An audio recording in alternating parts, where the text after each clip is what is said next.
수소화와 탈수소화.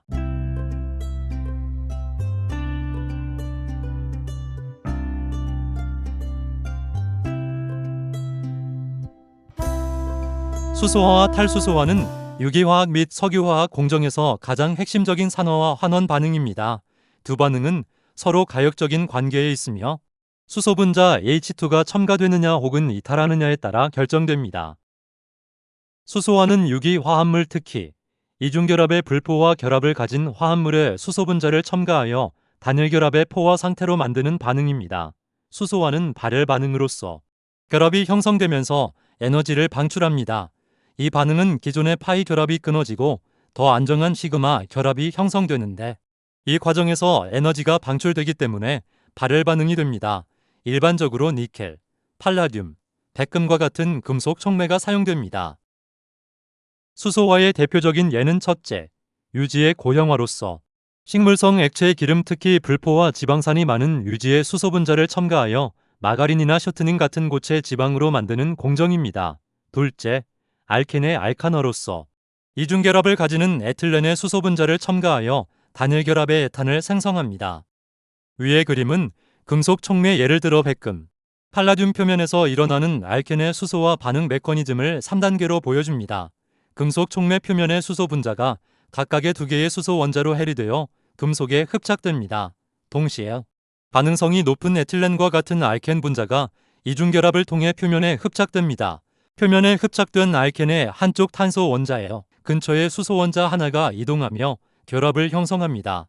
이러한 과정에서 알켄의 이중결합은 단일 결합으로 바뀝니다. 다른 한쪽 탄소는 여전히 표면에 결합해 있습니다. 나머지 하나의 수소 원자가 다른 탄소 원자에 첨가됩니다. 이에 따라 표면과의 결합이 끊어지고 포화된 알칸 분자가 생성되어 촉매 표면에서 떨어져 나옵니다. 마가린, 쇼트닝은 유지의 니켈 또는 팔라듐을 촉매로 이용하여 이러한 수소 첨가 과정을 통해 만들어집니다. 액체 상태의 유지의 수소를 첨가하게 되면 경화가 되는데, 상온에서 액체 상태인 불포화지방산이 고체 상태인 포화지방산이 됩니다. 한편 탄소와 탄소의 이중결합을 하고 있는 불포화지방산에는 기하이성 질체인 시스형과 트랜스형이 모두 존재하게 됩니다. 트랜스형은 시스형보다 대단히 안정한데, 하지만 자연계에서는 대부분이 시스형으로 존재합니다. 따라서 불포화지방산은 산패되기 쉽습니다. 그런데 인공적으로 불포화지방산을 수소 첨가하여 포화지방산으로 만드는 과정 중에서 불완전한 수소화 반응이 일어나면 이중결합이 끊어졌다가 다시 형성되는 과정에서 시스형이 아닌 트랜스형으로 바뀌는 경우가 생깁니다. 이것이 바로 마가린과 셔트닝에 트랜스 지방이 포함되게 되는 주요 원인입니다. 또한 불포화지방산도 자체적으로 여러 번 조리 과정을 거치면 시스형이 트랜스형으로 변합니다. 트랜스 지방은 잘 분해가 되지 않기 때문에 콜레스테롤 수치에 악영향을 주어 심혈관 질환 위험을 높일 수 있습니다. 그 외에도 수소화는 방향족의 수소화를 통해 벤젠을 사이클로헥산으로 만드는 것처럼 방향족의 벤젠 고리에 수소를 채워 고리형 알카닌 사이클로헥산을 만듭니다. 이것은 나일론의 원료인 아디프산이나 카프로락탐을 만드는 첫걸음입니다. 수소화 반응은 비록 상태가 더 안정해지는 발열 반응이지만 보통 상온에서 매우 느리게 일어나거나 아예 일어나지 않습니다. 그러므로 니켈과 같은 금속 촉매를 사용합니다.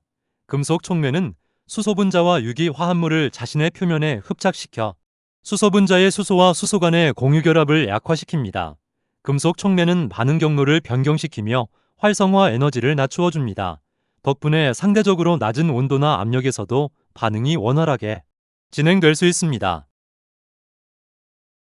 탈수소화는 분자 내에서 수소 분자를 제거하여 더 큰 불포화도를 갖게 하거나 혹은 새로운 결합을 형성하는 반응입니다. 탈수소화는 결합을 끊기 위해 외부에서 열 에너지를 공급해야 하는 흡열 반응입니다.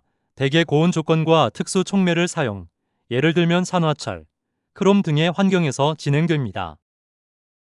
탈수소화의 대표적인 예는 첫째, 알칸의 알케너로서 알카닌 에탄에서 수소 분자를 제거하여 알케닌 에틸렌을 만듭니다. 이를 크래킹이라고도 합니다. 이는 플라스틱 원료 생산의 핵심 공정입니다. 둘째, 방향족화로서 비방향족 고리화합물인 시클로헥산에서 수소 분자를 제거하여 방향족 고리화합물인 벤젠을 합성하는 과정입니다. 이를 촉매개질이라고도 합니다.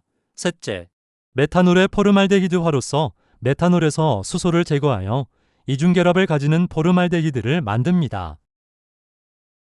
에탄을 에틸렌으로 탈수소화하는 공정은 스팀 크래킹 또는 에탄 열분해라고도 합니다. 실제 산업 현장에서는 에탄가스를 고온의 수증기와 함께 아주 짧은 시간 동안 약 800도씨 이상으로 가열하여 탄소 사이의 결합을 끊거나 수소를 제거합니다. 이 과정에서 에틸렌이 대량으로 생산됩니다. 에틸렌은 전 세계에서 가장 많이 생산되는 유기화학 물질 중 하나입니다. 왜냐하면 에틸렌은 고분자가 되는 중합 반응의 기초 원료이기 때문입니다. 에틸렌 분자들을 수만 개 이어붙이면 우리가 매일 쓰는 대표적인 플라스틱인 폴리에틸렌이 됩니다.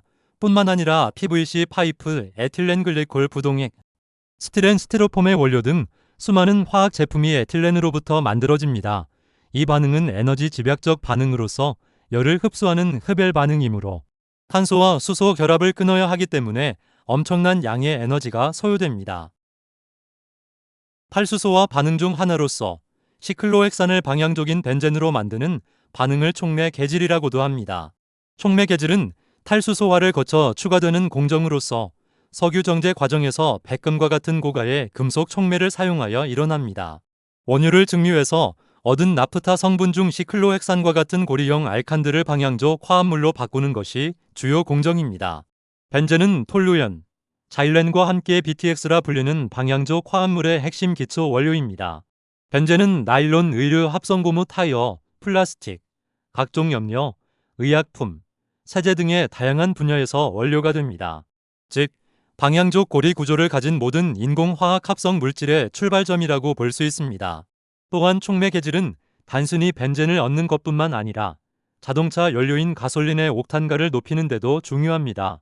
고리형 알칸보다 방향족 화합물이 옥탄가가 훨씬 높기 때문입니다. 비록 옥탄은 알카닌 사슬형 포화 탄화수소이지만 옥탄가가 높으려면 가지형인 이소옥탄이나 방향족 화합물의 함량이 높아야 합니다.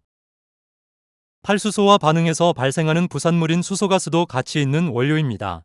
이렇게 탈수소와 반응의 석유화학 공정에서 부수적으로 발생하는 수소를 부생수소라 부르며 수소 연료전지, 자동차나 수소 발전 등의 초기 연료원으로 중요하게 사용되고 있습니다. 또한 탈수소화로 얻은 수소는 바로 옆의 수소와 분해, 공정이나 탈환 공정에 투입되어 화학 제품의 품질을 높이는 데 사용됩니다. 이것은 정유화학 공정 내 순환 공정입니다. 수소와 분해는 고압의 수소와 촉매를 사용하여 분자량이 크고 무거운 탄화수소 분자를 분해하여 분자량이 작고 가벼운 고부가 가치의 탄화수소 제품으로 바꾸는 공정입니다. 수소와 분해에서는 분해, 반응과 수소와 반응이 동시에 일어납니다. 분해 반응은 벙커CU와 같은 무거운 잔사유나 가스오일은 탄소 사슬이 매우 깁니다. 고온과 촉매 존재하에 익은 사슬을 끊어서 짧은 사슬의 분자로 바꿉니다. 수소 화분해 반응을 통해 탄소 사슬이 끊어지면 끊어진 단면은 불안정한 불포화 상태가 됩니다. 이때 고압의 수소가 즉각적으로 수소와 반응을 통해 불안정한 부유에 결합하여 안정적인 포화 상태로 만듭니다. 이렇게 무거운 탄화수소는 휘발유, 경유, 항공유와 같은 가벼운 탄화수소가 되므로 비싼 고품질의 경지류를 생산할 수 있게 됩니다.